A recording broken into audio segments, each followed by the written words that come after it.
हाय, एक बार फिर से स्टडी विद भैया में आपका स्वागत। जैसा कि आज का जो चैप्टर है मोस्ट इम्पोर्टेंट क्वेश्चन है इस चैप्टर का, याद रखिएगा, जन संघर्ष और आंदोलन का। इससे बाहर आपको एग्जाम में ना जाने वाला है, ठीक है। तो इस वीडियो को जरूर पूरा देखिएगा और समझिएगा, ठीक है। और हाँ, अपना फ्रेंड लोगों में भी शेयर करिए ताकि वो भी देखिए और समझे और जाने, ठीक है। सब बिना किसी वक्त जो है चैप्टर का स्टार्ट करते हैं। टॉप 5 में पहला क्वेश्चन क्या देख लीजिए, दबाव समूह क्या है, इसके कुछ उदाहरण बताइए, ठीक है। तो दबाव समूह जब एक तरह का समान पेशा का लोग, एक तरह का समान विचार को लोग, ठीक है, जैसे मान के चलो कोई शिक्षक हो या फिर कोई वकील हो, उस तरह का कोई चीज के उसका एक पर्टिकुलर उद्देश्य हो, उस तरह का लोग आपस में मिलकर एक संगठन बनाता, उसको क्या कहते हैं, दबाव समूह। जब एक तरह का समान विचार का लोग, एक तरह का समान पेशा का लोग, वो लोग क्या करता है, किसी चीज को लेके संगठन बनाता है, तो वही क्या कहलाता है, दबाव समूह। अगर भारत में बात करें कुछ उदाहरण का, तो हम लोग ले सकते हैं आरएसएस को, ठीक है, राष्ट्रीय स्वयंसेवक संघ को, ठीक है, आरएसएस हो गया। अब भारतीय किसान यूनियन हो गया। इस तरह का क्या है, उदाहरण है, ठीक है, कुछ उदाहरण है, ठीक, याद रखिएगा, भारतीय किसान यूनियन, ठीक है। और आपका ये भी बात की आरएसएस का, बहुत सारा भारतीय छात्र संगठन भी है, ठीक है। इस तरह का सब उदाहरण है दबाव समूह का। तो पहला हो गया। दूसरा सवाल क्या बोल रहा, दबाव समूह और राजनीतिक दल में क्या अंतर है। तो पहला ध्यान से समझिएगा, ठीक है, जो दबाव समूह होता है वो आपका चुनाव नहीं लड़ता है, दूसरा राजनीतिक पार्टी चुनाव लड़ता है, ठीक। दूसरी बात, दबाव समूह का उद्देश्य ये नहीं होता है कि उसको सत्ता हासिल करना है, सत्ता हासिल मतलब कि पावर हासिल करना, उसको आगे जाकर प्रधानमंत्री बनना, मंत्री बनना, इस तरह का से कुछ वो लोग का उद्देश्य नहीं होता। दूसरी तरफ देखे राजनीतिक दल का, तो वो लोग क्या करता है, वो लोग का उद्देश्य प्रत्यक्ष रहता है राजनीतिक पे, ठीक है। तीसरा बात करें तो दबाव समूह असंगठित होता है। असंगठित मतलब क्या, कि ऊपर हमेशा नहीं रहेगा, वो कुछ ही समय के लिए रहेगा, फिर खत्म हो जाएगा, ठीक। और इधर बात करें राजनीतिक दल का, इसको बहुत लंबा समय के लिए रहता है, ठीक। चौथा डिफरेंस, दबाव समूह सिर्फ आंदोलन के लिए ही बनता है, ठीक है। कहने का मतलब है उस लोग का कोई आंदोलन स्टार्ट कर रहा है, ठीक है, आंदोलन खत्म तो दबाव समूह भी खत्म। जबकि अगर दूसरी ओर राजनीतिक पार्टी का बात करें तो ये हमें रहता ही रहता है, ठीक है, यह उसका आंदोलन से मतलब नहीं। तो इस तरीके से हम लोग क्या देख सकते हैं, डिफरेंस देख सकते हैं दबाव समूह और राजनीतिक दल में, ठीक है। अब लास्ट 3 क्वेश्चन, फिर आगे बढ़ेंगे। दबाव समूह और राजनीतिक और आंदोलन राजनीति को किस तरह प्रभावित करता है, याद होगा आपको कि चैप्टर में भी बताया था, ठीक है। ना देखे हैं तो जरूर देखिएगा। अगेन पहला बात, जो दबाव समूह और आंदोलन होता है ना, वो आपका हड़ताल करता है, आमरण अनशन के लिए बैठ सकता है, ठीक है। इस तरह से करने से क्या होता है ना, सरकार का, राजनीतिक दल का पर यहाँ पे असर पड़ता है, ठीक है। लोग धरना बैठ जाएगा, मंच हड़ताल करने लगा, तो इस तरीके से क्या होगा, सरकार का असर पड़ेगा, तो राजनीति को पहला प्रभावित किया।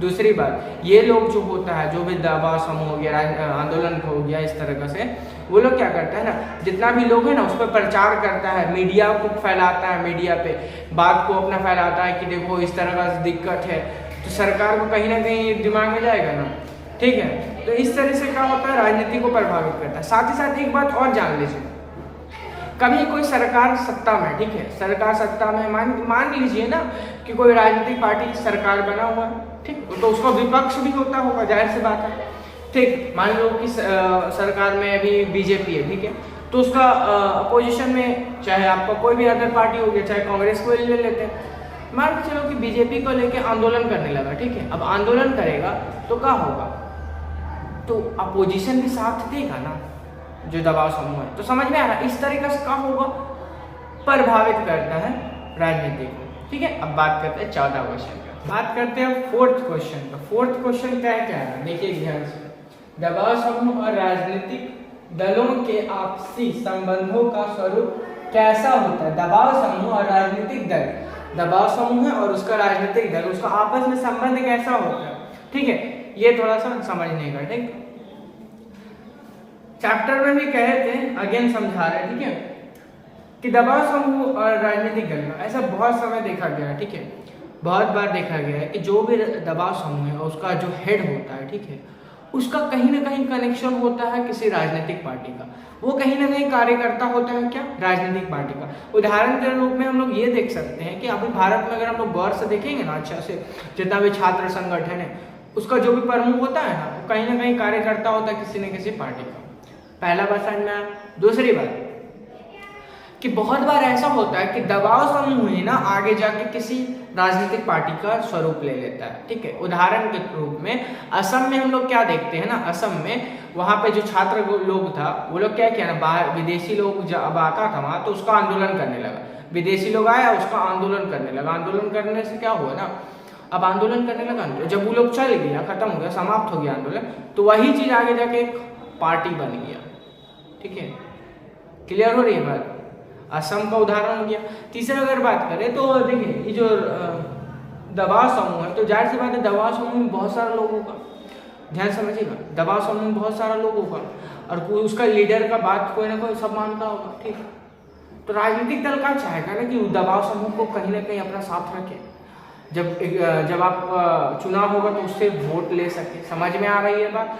तो इस तरीके से हम लोग देख सकते हैं क्या, दबाव समूह और राजनीतिक दल में संबंध, ठीक है। अब हम लोग का लास्ट क्वेश्चन क्या है, लास्ट क्वेश्चन है दबाव समूह की गतिविधियां सरकार के कामकाज में कैसे उपयोगी होती है। जो दबाव समूह होता है उस सरकार के कामकाज में कैसे उपयोगी होता है, ठीक है। एक लोकतंत्र को किस तरह से मजबूत करता है, ये भी बात हो सकती है, ठीक है। तो पहला बात, दबाव समूह क्या करता है ना कि सरकार पे दबाव डालते रहता है। अगर कोई गलत काम करेगा तो वो दबाव डालेगा, ठीक है। भारत में लोगों के साथ अगर अन्याय होगा तो हम लोग आंदोलन करेंगे, तो सरकार हम लोग को बात मानेगा कि नहीं, कोई ऐसा नीति नहीं लाएगा जो यहाँ के लिए खराब हो लोगों के लिए, ठीक। पहली बात समझ में आया कि आंदोलन करके सरकार को क्या करेगा, अपना बात मनवा देगा। दूसरी बात अगर बात करें तो सरकार पे दबाव समूह ये भी दबाव डालेगा ना कि अगर सरकार कभी ऐसा हो कि अमीर आदमी आया और उसको पैसा दिए, ठीक है, कि देखो हम इस देश में ये करना चाहते, कोई मतलब कुछ गलत वगैरह भी कर सकता है, ठीक है। तो क्या करेगा, अगर गलत करेगा तो हम लोग सरकार के पीछे आंदोलन करेंगे और उसको ऐसा मजबूर कर देंगे कि वैसा ना करे। तो इस तरीके से क्या हो सकता है ना कि दबाव समूह ना किसी भी लोकतांत्रिक सरकार के लिए, फिर लोकतांत्रिक देश के लिए बहुत ज़्यादा इंपॉर्टेंस रखता है, ठीक है। क्लियर हो रही है बात। और एक बात और, कभी ऐसा हो कि कभी सरकार किसी विशेष वर्ग पर ध्यान ना दे रहा हो, ठीक है। विशेष वर्ग का मतलब कोई भी वर्ग हो सकता है, कुछ भी हो सकता है, ठीक है, या फिर कोई जाति हो सकता है, कुछ भी हो सकता है। तो वो लोग जाति क्या करेगा, तो आंदोलन करेगा, सरकार को मनवाएगा ना कि नहीं आप हम पे भी ध्यान दो, हम लोग भी इसी देश का नागरिक, हम लोग भी विकास करना चाहते हैं, अपना देश को विकास में सहयोग करना चाहते हैं। तो इस तरीके से एक दबाव समूह बहुत इंपॉर्टेंस रखता है किसके लिए, लोकतांत्रिक देश के लिए, लोकतांत्रिक सरकार के लिए। आई थिंक आपको समझ में आया होगा। हाँ, अगर आपको नोट्स इसका चाहिए होगा ना तो नीचे कमेंट बॉक्स है, उसमें जरूर कमेंट करिएगा। So thanks for watching. जय हिंद, जय भारत।